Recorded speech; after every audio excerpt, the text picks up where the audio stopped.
ఇప్పుడు మనం నూతన సంవత్సరం ఈశ్వరస్తు నామ సంవత్సరం 2025వ సంవత్సరం నుంచి 2026వ సంవత్సరం వరకు ద్వాదశ రాశిలో కర్కట రాశి వారి జ్యోతిష్యం భూత భవిష్యత్తు వర్ధమానం ఎలా ఉందో చూద్దామండి. గవ్వల శాస్త్ర ప్రకారం ఈ గవ్వల శాస్త్రాన్ని లకుట ప్రశ్న శాస్త్రం అంటారు, చింతామణి శాస్త్రం అంటారు. ఈ నూతన సంవత్సరం వారి జ్యోతిష్యం గోచార ఫలం ఎలా ఉందో చూద్దామండి. గవ్వలేష్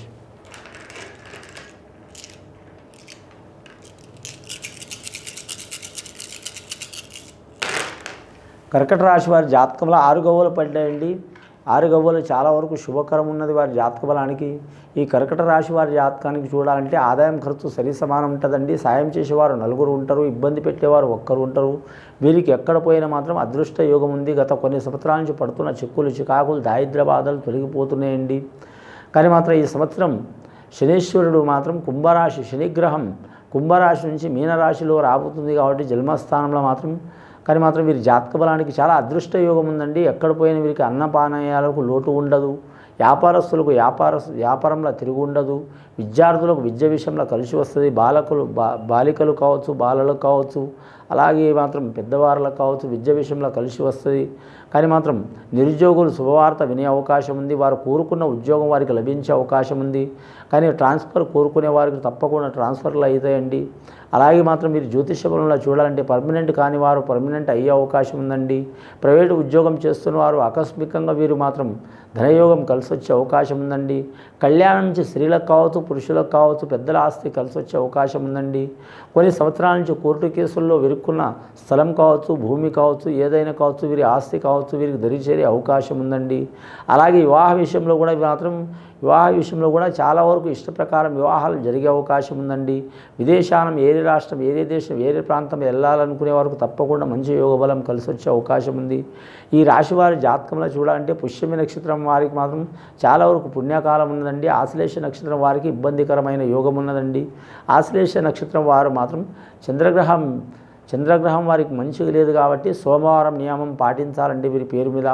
ముఖ్యంగా ఈ రాశి వారి జాతకంలో చూడాలంటే సైంటిస్ట్ ఆలోచన ఉంటుందండి. వీరు భూమి నుంచి ఆకాశం దాకా ఆలోచించే అవకాశం ఉంటుంది. అనుకున్న సాధించేదాకా వదిలిపెట్టరు. ఒక విషయాన్ని 10 సార్లు ఆలోచించే అవకాశం ఉంటుందండి. రెండవసారి గవ్వలేసి చూద్దాం కర్కట రాశి వారి పేరు మీద.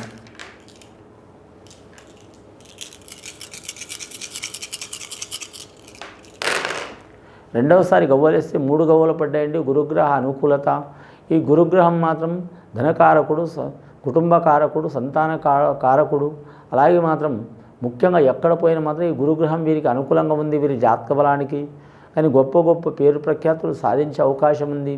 క్రీడా రంగంలో కావచ్చు, కళారంగంలో కావచ్చు మాత్రం చాలా వరకు నంబర్ 1 స్థానం అయ్యే అవకాశం ఉంది. ముఖ్యంగా ఈ రాశి వారి జాతకంలో చూడాలంటే మాత్రం ఎవరిని పూజ చేసినా చేయకపోయినా మాత్రం ఖచ్చితంగా మాత్రం పౌర్ణమి గడియకు మాత్రం శివపార్వతుల్ని పూజ చేయటం చాలా వరకు మంచిది. అలాగే వీరు అన్నదానం చేయటం, బియ్యం దానం చేయటం చాలా వరకు మంచిది. స్త్రీలు కానీ పురుషులు కానీ ముత్యం ధరించటం మంచిదండి. అలాగే వీరి పేరు మీద మాత్రం సోమవారం పౌర్ణమి కలిసి వచ్చే అవకాశం ఉంది వీరి జాతక బలానికి. లక్కీ నెంబర్ 2 వస్తుంది, 7 వస్తుందండి వీరి జాతక బలానికి. వీరి జాతకం మనసు స్వచ్ఛంగా ఉంటుంది కాబట్టి ఉన్నట్టు మాట్లాడే అవకాశాలు ఉన్నాయి కాబట్టి లేనిపోయిన తగాదాలు వస్తాయి. కాబట్టి వీరు చాలా వరకు వీరికి నోటిలో మాట దాగదండి. నోట్లో ఏ మాట అయినా ముఖం ముందర మాట్లాడతారు. లేనిపోయిన తగాదాలు వచ్చే అవకాశం ఉంది కాబట్టి వీరు ఎవరినైనా వీరికి అడిగితే వీరు సలహాలు ఇవ్వటం మంచిది. అడగకపోతే నిశ్శబ్దంగా ఉండటం మంచిది. మౌనం చాలా వరకు మంచిదండి వీరి పేరు మీద. రెచ్చగొట్టే వాళ్ళు చాలామంది ఉంటారు. కానీ ఈ రాశి వారు తొందరగా రెచ్చిపోయే అవకాశం ఉంటుంది కాబట్టి మౌనం అన్ని వేళలా చాలా వరకు మంచిది.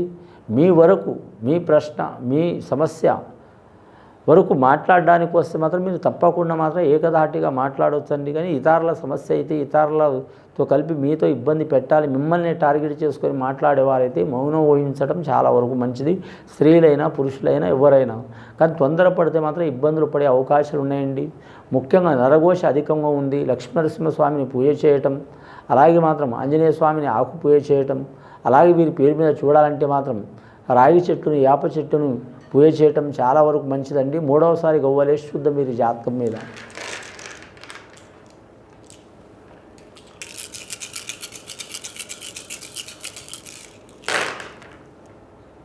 ఆరు గవ్వలు పడ్డాయండి. చాలా వరకు శుభయోగం ఉన్నది రాశివారి జాతక బలంలా.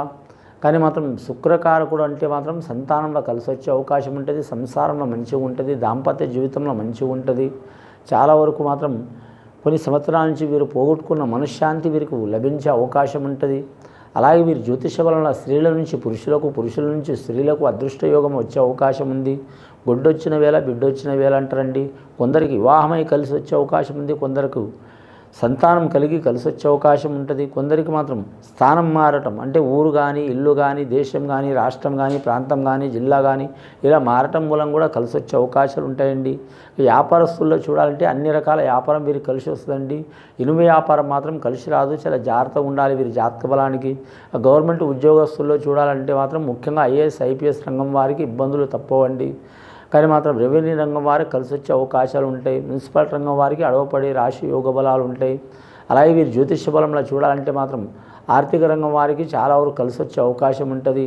ముఖ్యంగా వీరి జ్యోతిష బలంలో చూడాలంటే మాత్రం మోటార్ ఫీల్డ్ రంగం వారికి కూడా కలిసి వచ్చే అవకాశం ఉంటుంది. ఆర్టీసీ రంగం కావచ్చు, రైల్వే రంగం కావచ్చు, కలిసి వచ్చే అవకాశం ఉంటుంది వీరి జాతక బలానికి. అలాగే రైతులకు కూడా మాత్రం మంచి యోగ బలం ఉంటుంది వీరి జాతక బలానికి. ముఖ్యంగా మాత్రం వరి సాగు చేసే రైతులు కొన్ని ఇబ్బందులు పడే అవకాశం ఉంటుంది, పడ్డా కానీ అనుకున్నది సాధించే అవకాశం ఉంటుంది. కానీ రాజకీయ నాయకులకు మాత్రం తిరుగు ఉండదు వీరి జాతక బలంలా. అనుకోకుండా వీరికి రాజయోగం కలిసి వచ్చే అవకాశం ఉంది. ఆ రాజయోగం కలిసి రావడానికి చాలా సంవత్సరాలు వీరికి మంచి జరగడానికి, ప్రజలకు మంచి జరగడానికి, నియోజకవర్గానికి మంచి జరగడానికి, రాష్ట్రానికి, జిల్లాకి మంచి జరగడానికి, అలాగే దేశానికి కూడా మంచి జరగడానికి మాత్రం వీరు కరెక్ట్ మాత్రం వీరి జాతకంలో చండీ హోమం చేయటం చాలా వరకు మంచిదండి. అలాగే సుదర్శన యాగం చేయటం చాలా వరకు మంచిది. అలాగే మాత్రం మహాగణపతిని పూజ చేయటం చాలా వరకు మంచిది. సద్బ్రాహ్మణులతో సత్కారం చేయటం, వారికి సద్బ్రాహ్మణులు వీరు సన్మానం చేయటం, సద్బ్రాహ్మణులతో మాత్రం వీరు కలిసి తిరగటం, సద్బ్రాహ్మణులతో సలహా తీసుకోవడం, సద్బ్రాహ్మణులతో ఏ పనైనా చేపించుకోవడం చాలా వరకు మంచిది. వీరి పేరు మీద నరఘోష అధికంగా ఉంటుంది కాబట్టి నవగ్రహాలని పూజ చేయటం. కానీ మాత్రం కంటక దోషం కూడా చాలా ఉంది కాబట్టి, కనుదృష్టి చాలా ఉంది కాబట్టి వీరి పేరు మీద మాత్రం విఘ్నేశ్వరుని ఆరాధన చేయటం. అలాగే వీరి జ్యోతిష బలంలో కృష్ణ తులసిని, లక్ష్మీ తులసిని పూజ చేయటం, గోమాతను పూజ చేయటం చాలా వరకు మంచిది వీరి పేరు మీద. సంతాన దోషం ఉన్నవారికి, సంసార దోషం ఉన్నవారికి కూడా తొలగిపోయే అవకాశాలు ఉన్నాయండి. కానీ శుక్రమహారదశి గవ్వలు వచ్చినాయండి. వీరికి ఎక్కడ పోయినా తిరుగు ఉండదు. గత కొన్ని సంవత్సరాల నుంచి పడుతున్న బాధలు, చిక్కులు, చికాకులు తొలగిపోతాయి. విద్యార్థులకు విద్య విషయంలో కలిసి వచ్చే అవకాశం ఉంటుంది.